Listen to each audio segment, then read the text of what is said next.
Hi hello friends, good afternoon all of you. MRL study studio ಚಾನಲ್ಗೆ ತಮಗೆಲ್ಲರಿಗೂ ಸ್ವಾಗತಿಸಿದ ಇವತ್ತಿನ ತರಗತಿಯಲ್ಲಿ ನಾನು ಸಾಮಾನ್ಯ ಜ್ಞಾನ ಒಂದು ಪತ್ರಿಕೆಗೆ ಸಂಬಂಧಪಟ್ಟಂತಹ ಅದರಲ್ಲಿ ಸಾಮಾನ್ಯ ಜ್ಞಾನದಲ್ಲಿ 25 ಮಾರ್ಕ್ಸಿಗೆ ಜಿ ಕೆ ಕೇಳ್ತಾರೆ. ಆ ಒಂದು ಜಿ ಕೆಗೆ ಸಂಬಂಧಪಟ್ಟಂತಹ ಕ್ಲಾಸ್ ಆಗಿರ್ತೈತಿ. ಇದು ಈ ಹಿಂದೆ ನಾನು ಜಿ ಕೆಗೆ ಸಂಬಂಧಪಟ್ಟಂತಹ ಹಲವಾರು ಕ್ಲಾಸ್ಗಳನ್ನು ನಮ್ಮ ಚಾನಲಲ್ಲಿ ನಾನು ಮಾಡಾಕಿದ್ದೀನಿ.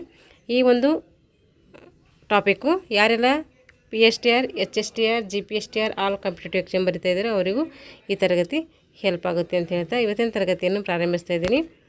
ವಿಶ್ವಸಂಸ್ಥೆ ಇತಿಹಾಸದಲ್ಲಿ ಅತಿ ಭೀಕರವಾದಂತಹ ಎರಡನೇ ಮಹಾಯುದ್ಧವು ಯಾವಾಗ ನಡೀತು? 1939ರಿಂದ 1945ರವರೆಗೆ ಏನು ಮಾಡ್ತೈತಿ? ಎರಡನೇ ಮಹಾಯುದ್ಧ ನಡೀತೈತಿ. ಹಾಗಾದರೆ ಮೊದಲನೇ ಮಹಾಯುದ್ಧ ನಡೆದಿದೆ ಯಾವಾಗ ಅಂದರೆ 1914ರಿಂದ 1918ರವರೆಗೆ ಮೊದಲನೇ ಮಹಾಯುದ್ಧ ನಡೀತೈತಿ.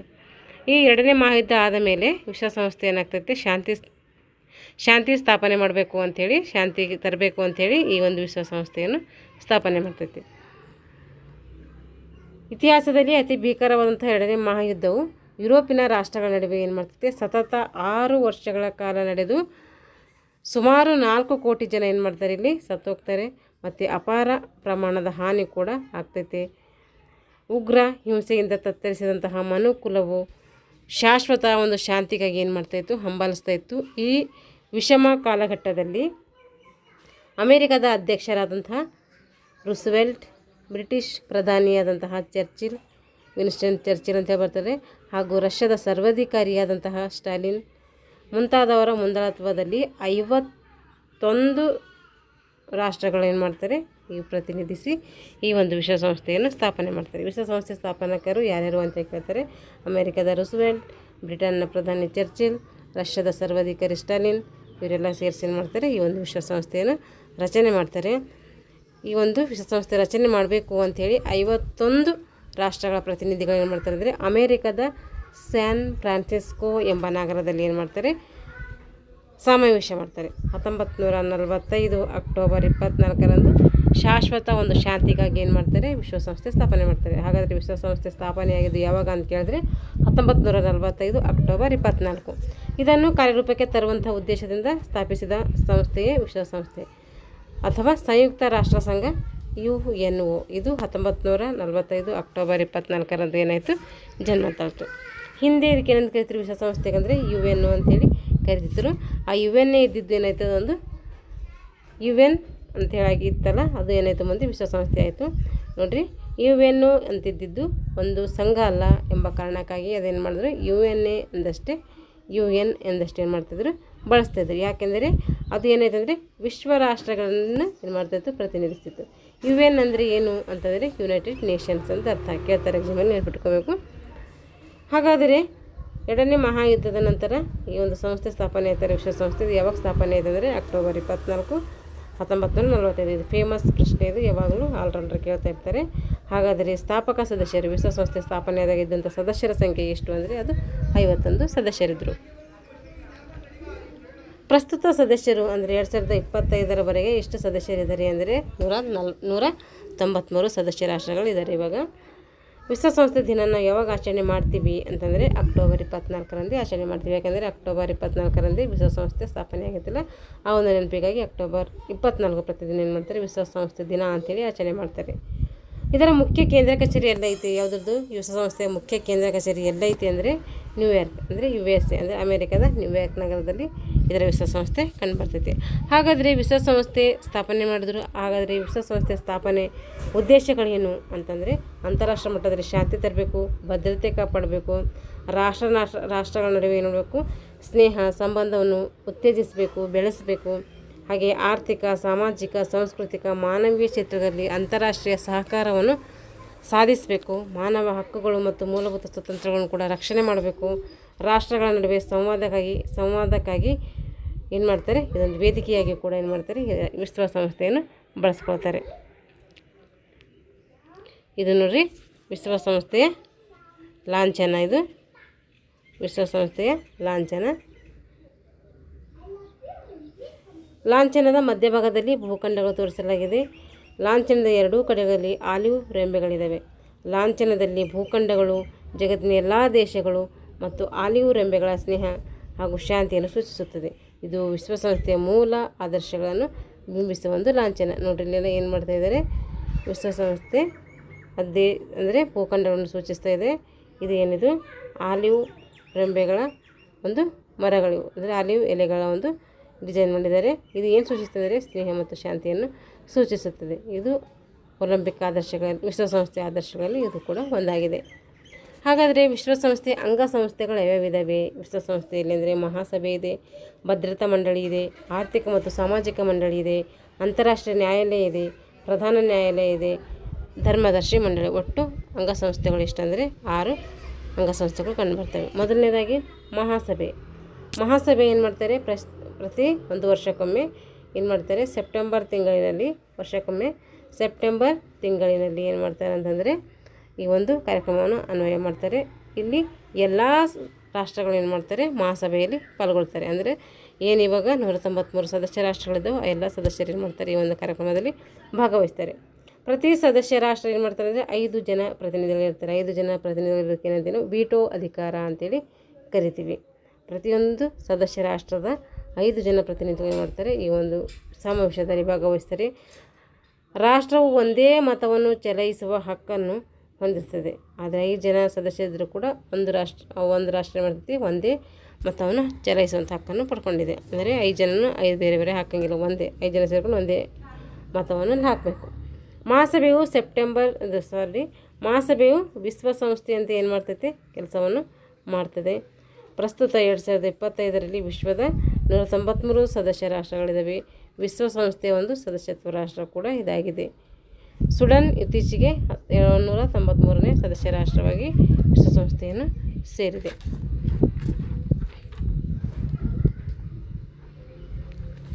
ಇವಾಗ ಭದ್ರತಾ ಮಂಡಳಿ ಇದು ವಿಶ್ವಸಂಸ್ಥೆಯ ಕಾರ್ಯಾಂಗವಿದ್ದಂತೆ, ವಿಶ್ವಸಂಸ್ಥೆಯ ಕಾರ್ಯಾಂಗದಂತೆ ಏನು ಮಾಡ್ತೈತೆ, ಈ ಭದ್ರತಾ ಮಂಡಳಿ ಕಾರ್ಯ ಮಾಡ್ತೈತೆ. ಮಹಾಸಭೆಯು ಕೈಗೊಳ್ಳುವ ನಿರ್ಣಯಗಳ ಕುರಿತು ಏನು ಮಾಡ್ತೈತೆ, ಸಲಹೆ ನೀಡ್ತೈತೆ. ಮಹಾಸಭೆ ಏನು ನಿರ್ಣಯ ಕೈಗೊಳ್ತೈತಲ್ಲ ಅದಕ್ಕೆ ಸಲಹೆ ಸೂಚನೆಗಳನ್ನು ನೀಡ್ತದೆ. ಜಾಗತಿಕವಾಗಿ ಶಾಂತಿ ಭದ್ರತೆ ಕಾಪಾಡಿಕೊಳ್ಳೋದ್ರೂ ಕೂಡ ಇದೇನು ಮಾಡ್ತದೆ, ಪ್ರಮುಖ ಪಾತ್ರವನ್ನು ವಹಿಸ್ತೈತೆ. ಭದ್ರತಾ ಮಂಡಳಿಯಲ್ಲಿ 15 ಸದಸ್ಯ ರಾಷ್ಟ್ರಗಳು ಇರ್ತಾರೆ. ಸದಸ್ಯ ರಾಷ್ಟ್ರಗಳ ಪ್ರತಿನಿಧಿಗಳು ಇಲ್ಲಿ ಇರ್ತಾರೆ. ಅವರಲ್ಲಿ ಅಮೇರಿಕ, ರಷ್ಯಾ, ಬ್ರಿಟನ್, ಫ್ರಾನ್ಸ್ ಮತ್ತು ಚೀನಾ ಸದಸ್ಯತ್ವ ರಾಷ್ಟ್ರಗಳಾಗಿರ್ತವೆ. ಭದ್ರತಾ ಮಂಡಳಿಗೆ 15 ಸದಸ್ಯ ರಾಷ್ಟ್ರಗಳಲ್ಲಿ ಏನು ಮಾಡ್ತಾರೆ ಅಂದರೆ ರಾಷ್ಟ್ರಗಳ ಪ್ರತಿನಿಧಿಗಳು ಇರ್ತಾರೆ. ಅಲ್ಲಿ ಅಮೇರಿಕ, ರಷ್ಯಾ, ಬ್ರಿಟನ್, ಫ್ರಾನ್ಸ್ ಮತ್ತು ಚೀನಾದ ಸ್ಮಾರಕಗಳು ಕೂಡ ಇಲ್ಲೇನಾಗಿರ್ತವೆ, ಸದಸ್ಯ ರಾಷ್ಟ್ರಗಳು ಆಗಿರ್ತವೆ. ಇಲ್ಲಿ ಉಳಿದ 10 ಸದಸ್ಯ ರಾಷ್ಟ್ರಗಳು ಭದ್ರತಾ ಮಂಡಳಿಯಲ್ಲಿ 15 ಸದಸ್ಯ ರಾಷ್ಟ್ರಗಳ ಪ್ರತಿನಿಧಿಗಳಿರ್ತಾರೆ. ಅವರಲ್ಲಿ ಯಾರಪ್ಪ ಅಂತಂದರೆ ಅಮೇರಿಕ, ರಷ್ಯಾ, ಬ್ರಿಟನ್, ಫ್ರಾನ್ಸ್ ಮತ್ತು ಚೀನಾ. ಇವು ಏನಂತೀವಿ, ಶಾಶ್ವತ ಸದಸ್ಯ ರಾಷ್ಟ್ರಗಳು. ಇವಕ್ಕೇನಿದೆ, ವೀಟೋ ಅಧಿಕಾರ ಕೂಡ ಇದೆ. ಉಳಿದ 10 ರಾಷ್ಟ್ರಗಳಿರ್ತಾವಲ್ಲ, ಒಟ್ಟು ಭದ್ರತಾ ಮಂಡಳಿಯಲ್ಲಿರುವಂಥ ಸದಸ್ಯರು 15. 5 ಜನ ಖಾಯಂ ಸದಸ್ಯರಾದರೆ ಇನ್ನು 10 ಉಳಿದ ಸದಸ್ಯರು ಇರ್ತಾರಲ್ಲ, ಅವ್ರು ಏನು ಮಾಡ್ತಾರೆ ಅಂದರೆ 2 ವರ್ಷಗಳ ಅವಧಿಗೆ ಹಂಗಾಮಿ ಸದಸ್ಯರಂತೇಳಿ ಅವರನ್ನು ಏನು ಮಾಡ್ತಾರೆ, ನೇಮಕ ಮಾಡ್ತಾರೆ. ಭದ್ರತಾ ಮಂಡಳಿಯಲ್ಲಿ ಯಾವುದೇ ನಿರ್ಣಯ ಅಂಗೀಕೃತವಾಗಲು ಮತ್ತು ರಾಷ್ಟ್ರಗಳ ಒಪ್ಪಿಗೆ ಇಲ್ಲೇನಾಗಿರ್ತದೆ ಅವಶ್ಯಕ. ಅಂದರೆ ರಾಷ್ಟ್ರಪತಿ ಸಹಿ ಹಾಕುವವರೆಗೂ ಎಲ್ಲ ಕೆಲಸವನ್ನು ಮಾಡೋಂಗಿಲ್ಲ, ಅವರ ಒಪ್ಪಿಗೆನೇ ಸೂಚಿಸಬೇಕು ನಮಗೆ.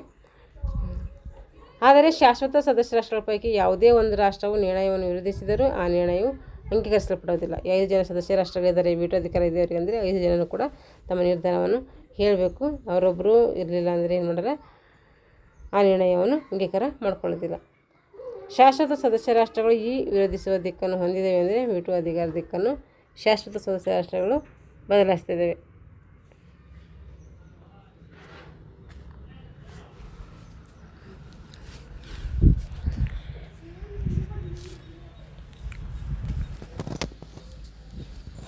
ಆರ್ಥಿಕ ಮತ್ತು ಸಾಮಾಜಿಕ ಮಂಡಳಿ ಪ್ರಪಂಚದ ಎಲ್ಲ ದೇಶಗಳು ಸಾಮಾನ್ಯವಾಗಿ ಎದುರಿಸುವ ಅನೇಕ ಸಮಸ್ಯೆಗಳಿವೆ.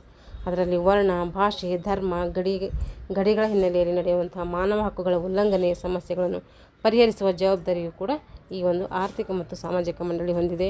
ಇಲ್ಲಿ ಅನಕ್ಷರತೆ, ಬಡತನ, ಹಸಿವು, ನಿರಕ್ಷರತರ ಸಮಸ್ಯೆ ಆಗಿರಬಹುದು, ಆರೋಗ್ಯ, ಸ್ತ್ರೀ ಸಮಾನತೆ, ಶಿಶು ಸಂರಕ್ಷಣೆ, ಮಾದಕ ವಸ್ತುಗಳ ನಿಯಂತ್ರಣ ಮುಂತಾದ ವಿಷಯಗಳಿಗೆ ಸಂಬಂಧಿಸಿದಂತೆ ಪರಸ್ಪರ ಸಹಕಾರ ಮತ್ತು ನೆರವನ್ನು ಆರ್ಥಿಕ ಮತ್ತು ಸಾಮಾಜಿಕ ಮಂಡಳಿಯು ನೀಡ್ತದೆ.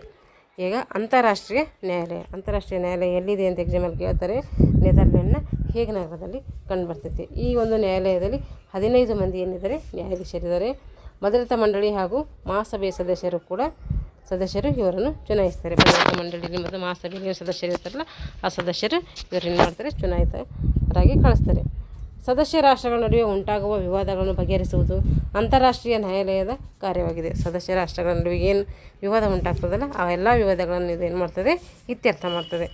ಈಗ ಪ್ರಧಾನ ಕಾರ್ಯಾಲಯ ನ್ಯೂಯಾರ್ಕ್ನ ಬಳಿಯ ಲೇಕ್ ಸಕ್ಸೆಸ್ ನಗರದಲ್ಲಿ ವಿಶ್ವಸಂಸ್ಥೆಯ ಶಾಶ್ವತ ಪ್ರಧಾನ ಕಾರ್ಯಾಲಯ ಕಂಡುಬರ್ತದೆ.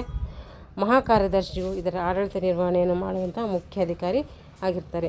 ಜಾಗತಿಕ ಶಾಂತಿಯನ್ನು ಕದಡುವ ಯಾವುದೇ ಸಂಗತಿಯನ್ನು ವಿಶ್ವಸಂಸ್ಥೆಯ ಗಮನಕ್ಕೆ ತಕ್ಷಣ ತಂದು ಪರಿಹಾರವನ್ನು ಕಂಡುಕೊಳ್ಳುವ ಜವಾಬ್ದಾರಿ ಕೂಡ ಮಹಾಕಾರ್ಯದರ್ಶಿದಾಗಿರ್ತೈತಿ. ವಿಶ್ವಸಂಸ್ಥೆ ಈಗಿನ ಮಹಾಕಾರ್ಯದರ್ಶಿ ಯಾರಂದರೆ ಆಂಟೋನಿಯೋ ಗುಟೆರೆಸ್. ಇವರು ಪೋರ್ಚುಗಲ್ ದೇಶದವರು.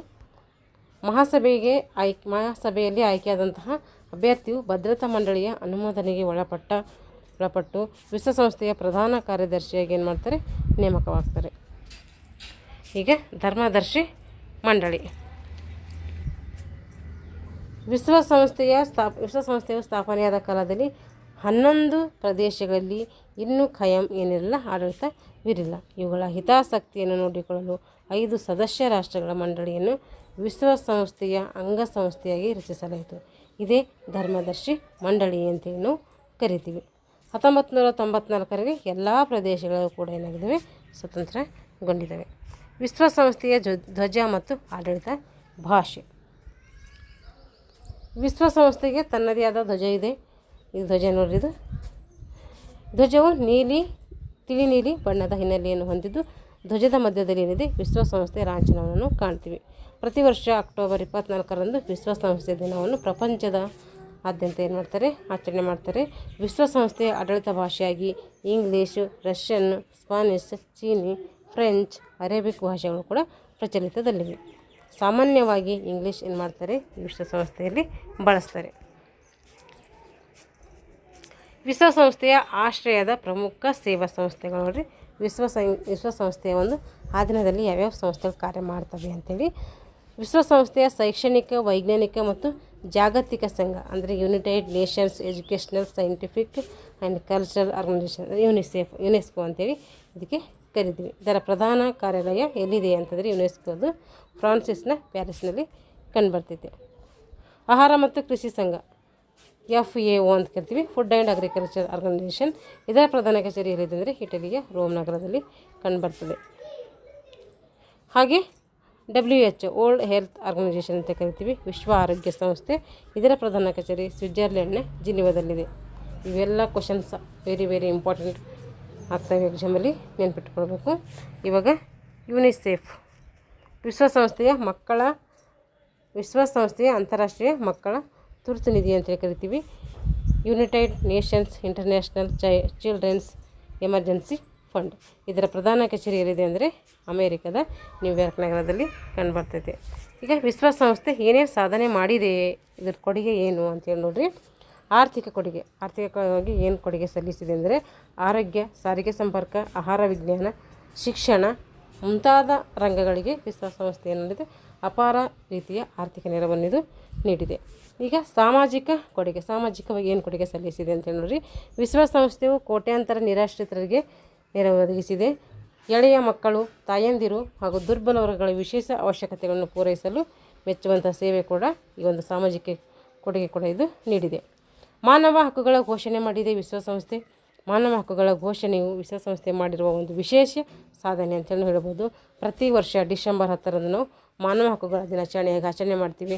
1948ರಲ್ಲಿ ಮಾನವ ಹಕ್ಕುಗಳ ಅಂಥೇಳಿ ಘೋಷಣೆಯನ್ನು ಮಾಡ್ತೈತಿ. ಮಾನವ ಹಕ್ಕುಗಳು ಅಂಥೇಳಿ ಘೋಷಣೆ ಮಾಡ್ತೈತಿ ವಿಶ್ವಸಂಸ್ಥೆ. ಹಾಗೆ ಹೊಸ ರಾಷ್ಟ್ರಗಳ ಉದಯಕ್ಕೂ ಕೂಡ ಏನು ಮಾಡ್ತದೆ, ನೆರವು ನೀಡ್ತದೆ. ವಿದೇಶಿಯರ ಆಳ್ವಿಕೆಯಲ್ಲಿದ್ದಂತಹ ಅನೇಕ ವಸಾಹತುಗಳು ಸ್ವತಂತ್ರ ರಾಷ್ಟ್ರವಾಗಿ ಉದಯಿಸಲು ವಿಶ್ವಸಂಸ್ಥೆ ಏನು ಮಾಡ್ತಾಯಿದೆ, ಶ್ರಮಿಸಿದೆ. ಶಾಂತಿ ಸ್ಥಾಪನೆ. 2 ಮಹಾಯುದ್ಧಗಳ ನಂತರ ಜರ್ಜರಿತವಾದಂತಹ ಜಗತ್ತಿಗೆ ಶಾಂತಿಯ ಭರವಸೆಯನ್ನು ಕೊಡುವುದರ ಮೂಲಕ ಮತ್ತೊಂದು ಮಹಾಯುದ್ಧ ನಡೆದಂತೆ ಏನು ಮಾಡಿದೆ ವಿಶ್ವಸಂಸ್ಥೆ ತಡೆಗಟ್ಟಿದೆ.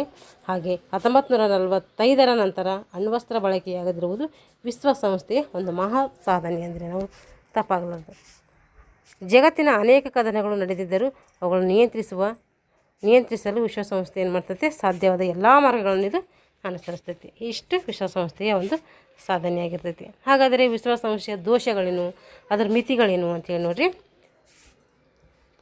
ಸೋವಿಯತ್ ರಷ್ಯಾದ ವಿಘಟನೆಯ ನಂತರ ಶೀತಲ ಸಮರವು ಏನಾಗ್ತೈತೆ ಕೊನೆಗೊಂಡಿತು. ಈ ಬದಲಾದ ಸನ್ನಿವೇಶದಲ್ಲಿ ಅಮೆರಿಕವು ಜಗತ್ತಿನ ಎಲ್ಲ ರಾಷ್ಟ್ರಗಳ ನಾಯಕ ತಾನೇ ಎಂಬಂತೆ ದೊಡ್ಡನನ್ನ ಮನೋಧರ್ಮವನ್ನು ಏನು ಮಾಡಿದ್ದು ಪ್ರತಿನಿಧಿಸುತ್ತೆ. ಇದರ ರೂಲ್ ಫೋರ್ಸ್ ಏನಂದರೆ ಸೋವಿಯತ್ ರಷ್ಯಾ ಏನು ಮಾಡ್ತು, ಶೀತಲ ಸಮರ ಏನು ಮಾಡ್ತಾವಾಗ ಸೋವಿಯತ್ ರಷ್ಯಾದ ವಿಘಟನೆ ಆದಮೇಲೆ ಶೀತಲ ಸಮರ ಏನಾಗ್ತೈತೆ ಕೊನೆಗೊಳ್ತೈತೆ. ಈ ಕೊನೆಗೊಂಡ ಮೇಲೆ ಈ ಬದಲಾದಂಥ ಸನ್ನಿವೇಶದಲ್ಲಿ ಅಮೆರಿಕ ಏನು ಮಾಡ್ತೈತೆ ಜಗತ್ತಿನ ಎಲ್ಲ ರಾಷ್ಟ್ರಗಳಿಗೆ ನಾನೇ ನಾಯಕ ಎಂಬಂತಹ ಒಂದು ಮನೋಧೋರಣೆಯನ್ನು ಏನು ಮಾಡ್ತದೆ ಇಲ್ಲಿ ಪ್ರದರ್ಶಿಸುತ್ತೆ. ಇದು ಬಹುಮುಖ ಸಂಸ್ಕೃತಿಯ ಬದುಕಿಗೆ ಏನಾಗಿರ್ತದೆ ಮಾರಕವಾಗಿ ಪರಿಣಮಿಸ್ತೈತಿ. ವಿಶ್ವಸಂಸ್ಥೆ ಹಲವಾರು ನಿರ್ಣಯಗಳನ್ನು ಕಾರ್ಯಗತಗೊಳಿಸಲು ಏನಾಗಿಲ್ಲ ಸಾಧ್ಯವಾಗಿಲ್ಲ. ತನ್ನ ಸದಸ್ಯ ರಾಷ್ಟ್ರಗಳ ಮಿಲಿಟರಿ ಶಕ್ತಿ ನೆರವಿನಿಂದ ಏನು ಮಾಡ್ತಾಯಿದೆ ಅನೇಕ ಸಂಘರ್ಷಗಳನ್ನು ಇದು ಎದುರಿಸಬೇಕಾಗಿರುತ್ತೆ. ಸದಸ್ಯ ರಾಷ್ಟ್ರಗಳು ತಮ್ಮ ಮಿಲಿಟರಿ ಶಕ್ತಿಯನ್ನು ನೀಡಲು ನಿರಾಕರಿಸಿದ ಸಂದರ್ಭಗಳಲ್ಲಿ ಇಂತಹ ಬಿಕ್ಕಟ್ಟುಗಳು ಕೂಡ ಉಂಟಾಗಿವೆ. ವಿಶ್ವಸಂಸ್ಥೆ ಸ್ವತಃ ಸೇನಾಪಡೆಯನ್ನು ಹೊಂದಿಲ್ಲ. ವಿಶ್ವಸಂಸ್ಥೆ ಏನಿಲ್ಲ ತನ್ನದಂಥ ಸ್ವತಃ ಸೇನಾಪಡೆಯನ್ನು ಇದು ಹೊಂದಿಲ್ಲ. ಶಾಶ್ವತ ಸದಸ್ಯ ರಾಷ್ಟ್ರಗಳ ಒಪ್ಪಿಗೆ ಏನಾಗಿರ್ತದೆ ಇಲ್ಲಿ ಕಡ್ಡಾಯವಾಗಿರುವ ಹಿನ್ನೆಲೆಯಲ್ಲಿ ಯಾವುದಾದ್ರೂ ಒಂದು ಖಾಯಂ ಸದಸ್ಯ ರಾಷ್ಟ್ರ ಒಪ್ಪದಿದ್ದಾಗ ನಿರ್ಣಯ ಏನಾಗಲ್ಲ ಕೈಗೊಳ್ಳಲಾಗೋದಿಲ್ಲ. ಈಗ ಭಾರತ ಮತ್ತು ವಿಶ್ವಸಂಸ್ಥೆ ನೋಡ್ರಿ. ಭಾರತವು UN ಸ್ಥಾಪಕ ಸದಸ್ಯವಾಗಿದೆ. ಭಾರತವು ಏನಾಗಿದೆ UN ಅಂದರೆ ಯುನೈಟೆಡ್ ನೇಷನ್ಸ್ನ ಒಂದು ಸ್ಥಾಪಕ ಸದಸ್ಯ ರಾಷ್ಟ್ರವಾಗಿದೆ. ಇದು UNಗೆ ಸೇರ್ಪಡೆಯಾಗಿದೆ ಅಂದರೆ ಅಕ್ಟೋಬರ್ 24, 1945. ಸ್ವಾತಂತ್ರ್ಯಕ್ಕಿಂತ ಅಂದರೆ 1947ರ ಮುಂಚೆಯೇ ಭಾರತ ಏನಾಗಿತ್ತು UNದ ಸದಸ್ಯವಾಗಿತ್ತು. 1945ರಲ್ಲಿ ವಿಶ್ವಸಂಸ್ಥೆಯ ಸಂವಿಧಾನಕ್ಕೆ ಸಹಿ ಹಾಕಿರುವಂತಹ ದೇಶಗಳಲ್ಲಿ ಭಾರತವು ಕೂಡ ಒಂದಾಗಿದೆ. ನೋಡಿರಿ, ಭಾರತ ಏನು ಮಾಡ್ತಂದರೆ ಸ್ವಾತಂತ್ರ್ಯಕ್ಕಿಂತ ಮುಂಚೆ ಏನು ಮಾಡಿದೆ ಭಾರತ UN ಸದಸ್ಯ ರಾಷ್ಟ್ರವಾಗಿತ್ತು. 1945ರಲ್ಲಿ ವಿಶ್ವಸಂಸ್ಥೆ ಸಂವಿಧಾನಕ್ಕೆ ಏನು ಮಾಡ್ತು ಸಹಿ ಹಾಕಿರುವ ದೇಶಗಳಲ್ಲಿ ಭಾರತವು ಕೂಡ ಒಂದಾಗಿದೆ ಅಂತ ಹೇಳಿ ತಿಳ್ಕೊಬೇಕಾಗ್ತೈತೆ. ಹಾಗಾದರೆ UN ಸಾಮಾನ್ಯ ಸಭೆಯಲ್ಲಿ ಭಾರತದ ಪಾತ್ರ ಏನು ಅಂತೇಳಿ ನೋಡಿರಿ. ಒಂದು ರಾಷ್ಟ್ರ ಒಂದು ಮತ ತತ್ವದ ಬೆಂಬಲಗಾರರಾಗಿತ್ತು ಇದು ಭಾರತ. ವಸಾಹತುಶಾಹಿ ಅಂತ್ಯ ಭಾರತದ ಬಲವಾದಂತಹ ಒಂದು ವಾದವಾಗಿತ್ತು. ವಸಾಹತುಶಾಹಿ ಅಂತ್ಯ ಮಾಡಬೇಕು ಅಂತೇಳಿ ಏನು ಮಾಡ್ತದೆ ಬಲವಾದಂತಹ ವಾದ ಮಾಡ್ತದೆ. ಮಾನವ ಹಕ್ಕುಗಳು, ಅಭಿವೃದ್ಧಿ, ಹವಾಮಾನ ಬದಲಾವಣೆ ವಿಷಯಗಳಲ್ಲಿ ಸಕ್ರಿಯವಾಗಿ ಏನು ಮಾಡ್ತದೆ ತನ್ನ ಪಾತ್ರವನ್ನು ವಹಿಸ್ತದೆ. ಆರಂಭದಿಂದಲೇ ಭಾರತವು ವರ್ಣಭೇದ ನೀತಿಯನ್ನು ವಿರೋಧಿಸಿದೆ. ಆರಂಭದಿಂದಲೇ ಭಾರತ ಏನು ಮಾಡ್ತದೆ ವರ್ಣಭೇದ ನೀತಿಯನ್ನು ವಿರೋಧಿಸ್ತದೆ. ಯಾವುದೇ ರೀತಿಯ ವರ್ಣಭೇದ ಮಾಡಬಾರ್ದು ಅಂಥೇಳಿ ಹೇಳ್ತದೆ. ವಸಾಹತುಶಾಹಿಯ ನಿರ್ಮೂಲನಕ್ಕೆ ಭಾರತ ಸತತ ಏನು ಮಾಡ್ತದೆ ಪ್ರಯತ್ನವನ್ನು ಮಾಡ್ತದೆ. ಈಗ ಭದ್ರತಾ ಮಂಡಳಿ ಮತ್ತು ಭಾರತ UNSC ಮತ್ತು ಭಾರತ ನೋಡಿರಿ. ಭಾರತ ಇದುವರೆಗೆ 8 ಬಾರಿ ಭದ್ರತಾ ಮಂಡಳಿಯ ಅಶಾಶ್ವತ ಸದಸ್ಯ ಆಗಿದೆ. ಯಾವಾಗ ಭಾರತ ಇದುವರೆಗೂ 8 ಬಾರಿ ಭದ್ರತಾ ಮಂಡಳಿಯ ಅಶಾಶ್ವತ ಸದಸ್ಯ ಆಗಿದೆ ಅಂತಂದರೆ ನೋಡಿರಿ 1950ರಿಂದ 51, 1967ರಿಂದ 68, 1972ರಿಂದ 73, 1977ರಿಂದ 78, 1984ರಿಂದ 85, 1991ರಿಂದ 92, 2011ರಿಂದ 2012, 2011ರಿಂದ 2022 ಭಾರತವು ಶಾಶ್ವತ ಸದಸ್ಯ ರಾಷ್ಟ್ರಕ್ಕಾಗಿ ದೀರ್ಘಕಾಲದಿಂದ ಬೇಡಿಕೆಯನ್ನು ಇಟ್ಟಿದೆ. ಆದರೆ ಇನ್ನೂ ಕೂಡ ಏನು ಮಾಡಿಲ್ಲ ಭಾರತ ವಿಶ್ವಸಂಸ್ಥೆಯ ಸದಸ್ಯ ರಾಷ್ಟ್ರವನ್ನು ಆಗಿಲ್ಲ ಅಂತೇಳಿ ನಾವು ಹೇಳ್ಬೋದು. ಅಣ್ವಸ್ತ್ರ ಪರೀಕ್ಷೆ ಪೂರ್ಣವಾಗಿ ನಿಲ್ಲಬೇಕೆಂದು ಒತ್ತಿ ಹೇಳಿದ ದೇಶಗಳಲ್ಲಿ ಭಾರತ ಕೂಡ ಮೊದಲನೇ ಸ್ಥಾನವನ್ನು ಪಡ್ಕೊಳ್ತೈತೆ. ಇದಲ್ಲದೆ ಭಾರತವು ಸಶಸ್ತ್ರ ನಿಯಂತ್ರಣ, ವಿಶ್ವಶಾಂತಿಗಾಗಿ ಸತತ ಏನು ಮಾಡ್ತಾಯಿದೆ ಸತತವಾಗಿ ಪ್ರಯತ್ನ ಪಡ್ತಾಯಿದೆ. ದೇಶಗಳ ನಡುವೆ ಕದನಗಳು ನಡೆದಾಗ ಶಾಂತಿ ಸ್ಥಾಪನೆಗೆ ಭಾರತ ತನ್ನ ಸೈನ್ಯದ ತುಕಡಿಗಳನ್ನು ವಿಶ್ವಸಂಸ್ಥೆಯ ನೆರವಿಗೆ ಏನು ಮಾಡ್ತದೆ ಕಳಿಸ್ತದೆ. ಶ್ರೀಮತಿ ವಿಜಯಲಕ್ಷ್ಮಿ ಏನಾಗಿದ್ದಾರೆ ಅಂದರೆ ಮಹಾಸಭೆಯ ಪ್ರಥಮ ಮಹಿಳಾ ಸದಸ್ಯೆ ಇರ್ತಾರೆ. ವಿಶ್ವಸಂಸ್ಥೆಯ ಮಹಾಸಭೆಯ ಪ್ರಥಮ ಮಹಿಳಾ ಅಧ್ಯಕ್ಷೆ ಕೂಡ ವಿಜಯಲಕ್ಷ್ಮಿ ಪಂಡಿತ್ ಅವರು ಆಗಿದ್ದಾರೆ. ಭಾರತೀಯರಾದಂತಹ ಬೆನ್ಗಾಲ್ ನರಸಿಂಗರಾವ್ ಅಂತಾರಾಷ್ಟ್ರೀಯ ನ್ಯಾಯಾಲಯದ ನ್ಯಾಯಾಧೀಶರಾಗಿ ಮತ್ತು ಡಾಕ್ಟರ್ ನಾಗೇಂದ್ರ ಸಿಂಗ್ ಮುಖ್ಯ ನ್ಯಾಯಾಧೀಶರಾಗಿ ಏನು ಮಾಡ್ತಿದ್ದಾರೆ ಸೇವೆಯನ್ನು ಸಲ್ಲಿಸಿದ್ದಾರೆ. ಕರ್ನಾಟಕದವರಾದಂತಹ ಜನರಲ್ KS ತಿಮ್ಮಯ್ಯ ಏನು ಮಾಡ್ತಾರೆ ಅಂದರೆ ಮತ್ತಿತರ ಭಾರತೀಯ ದಂಡನಾಯಕರು ವಿಶ್ವಸಂಸ್ಥೆಯ ಶಾಂತಿ ಪಾಲನಾ ಪಡೆಯಲ್ಲಿ ಗಣನೀಯವಾಗಿ ಸೇವೆಯನ್ನು ಸಲ್ಲಿಸುತ್ತಾರೆ. ಈಗ ಶಾಶ್ವತ ಸದಸ್ಯ ಹೊಂದಿರುವಂತಹ ರಾಷ್ಟ್ರಗಳ ಸ್ವಹಿತಾಸಕ್ತಿಗಳ ಹಿನ್ನೆಲೆಯಲ್ಲಿ ಭದ್ರತಾ ಮಂಡಳಿಯ ಶಾಶ್ವತ ಸದಸ್ಯತ್ವವನ್ನು ಕೇವಲ 5 ರಾಷ್ಟ್ರಗಳಿಗೆ ಸೀಮಿತಗೊಳಿಸಿದೆ. ಭಾರತದಾದ್ಯಂತ ಅಭಿವೃದ್ಧಿ ಹೊಂದುತ್ತಿರುವ ರಾಷ್ಟ್ರಗಳಿಗೆ ಖಾಯಂ ಸದಸ್ಯತ್ವ ಲಭಿಸದೇ ಇರುವುದು ಇದೊಂದು ವಿಪರ್ಯಾಸವೇ ಸರಿ ಅಂತೇಳಿ ನಾವು ಹೇಳ್ಬೋದು. ಅಂದರೆ ಭಾರತವರೆಗಿನ ಖಾಯಂ ಸದಸ್ಯ ರಾಷ್ಟ್ರ ಪಟ್ಟಿಯಲ್ಲಿ ಇಲ್ಲ ಅಂತೇಳಿ ನಮಗೆ ಇದರಿಂದ ಗೋಚರ ಆಗ್ತದೆ. Sir Benagal nursing Rao, BN Rao ಅಂತ ಕೂಡ ಅವರಿಗೆ ಕರಿತೀವಿ. ಇವರು ಅಂತಾರಾಷ್ಟ್ರೀಯ ನ್ಯಾಯಾಲಯಕ್ಕೆ ICJ ಅಂದರೆ ಅಂತಾರಾಷ್ಟ್ರೀಯ ನ್ಯಾಯಾಧೀಶರಾಗಿ ಏನು ಮಾಡ್ತಾರೆ, ನೇಮಕ ಆಗಿರುವಂತಹ ಭಾರತದ ಮೊದಲ ನ್ಯಾಯಾಧೀಶರಾಗಿರ್ತಾರೆ. ಅಂತಾರಾಷ್ಟ್ರೀಯ ನ್ಯಾಯಾಲಯ ICJ ಮೊದಲ ಭಾರತೀಯ ನ್ಯಾಯಾಧೀಶರಾಗಿರ್ತಾರೆ. ICJನಲ್ಲಿ ಸೇವೆ ಸಲ್ಲಿಸಿದ ಮೊದಲ ಭಾರತೀಯ ಅಂತೇಳಿ ನಾವು ಪರಿಗಣಿಸ್ತೀವಿ. ಇವಾಗ ನಾಗೇಂದ್ರ ಸಿಂಗ್ ಇವರು 1988ರಲ್ಲಿ ಸೇವೆಯನ್ನು ಸಲ್ಲಿಸ್ತಾರೆ. ICJನ ಅಧ್ಯಕ್ಷರಾಗಿದ್ದಂತಹ ಮೊದಲ ಭಾರತೀಯ ಅಂದರೆ ಮೊದಲ ಪ್ರೆಸಿಡೆಂಟ್ ಅಂತ ಕೂಡ ಇವರನ್ನು ಕರಿತೀವಿ. RS ಪಟಾಕ್ ಅವರು ಸಿಂಗ್ ಅವರ ಮರಣದ ಸೇವೆ ಸಲ್ಲಿಸಿದ ಭಾರತದ ಮಾಜಿ ಮುಖ್ಯ ನ್ಯಾಯಮೂರ್ತಿಯಾಗಿರ್ತಾರೆ. ದಲ್ವೀರ್ ಭಂಡಾರಿ ಪ್ರಸ್ತುತ 2ನೇ ಅವಧಿಗೆ ಸೇವೆ ಸಲ್ಲಿಸುತ್ತಿದ್ದಾರೆ. ಇವರು 4ನೇ ಭಾರತೀಯ ನ್ಯಾಯಾಧೀಶರಾಗಿ ಏನು ಮಾಡಿದ್ದಾರೆ, ಸೇವೆಯನ್ನು ಸಲ್ಲಿಸಿದ್ದಾರೆ. ಅಂದರೆ ಒಟ್ಟಾಗಿ ಟೋಟಲಾಗಿ 4 ಜನ ನಮ್ಮ ಭಾರತೀಯರು ಏನು ಮಾಡಿದ್ದಾರೆ ಅಂದರೆ ಅಂತಾರಾಷ್ಟ್ರೀಯ ನ್ಯಾಯಾಲಯದಲ್ಲಿ ಸೇವೆಯನ್ನು ಸಲ್ಲಿಸಿದ್ದಾರೆ ಅಂತೇಳಿ ನಮಗೂ ಗೊತ್ತಿರಬೇಕು. ಮೊದಲನೇದವ್ರು ಯಾರು ಅಂದರೆ ಸರ್ ಬೆನಗಲ್ ನರಸಿಂಗ್ ರಾವ್ ಅಂದರೆ BN ರಾವ್ ಅಂಥೇಳಿ ನೆನ್ಪಿಟ್ಕೋಬೇಕು. ವಿಜಯಲಕ್ಷ್ಮಿ ಪಂಡಿತ್ ಅಂದರೆ ಏನೇನು ಮಾಡ್ತಾರೆ, ಸಾಮಾನ್ಯ ಸಭೆಯ ಮೊದಲ ಅಧ್ಯಕ್ಷ ಅಂಥೇಳಿ ನಾವು ಕರಿತೀವಿ. ಅಂದರೆ ವಿಶ್ವಸಂಸ್ಥೆಯ ಸಾಮಾನ್ಯ ಸಭೆಯ ಮೊದಲ ಅಧ್ಯಕ್ಷ ಆಗಿರ್ತಾರೆ ಇವರು.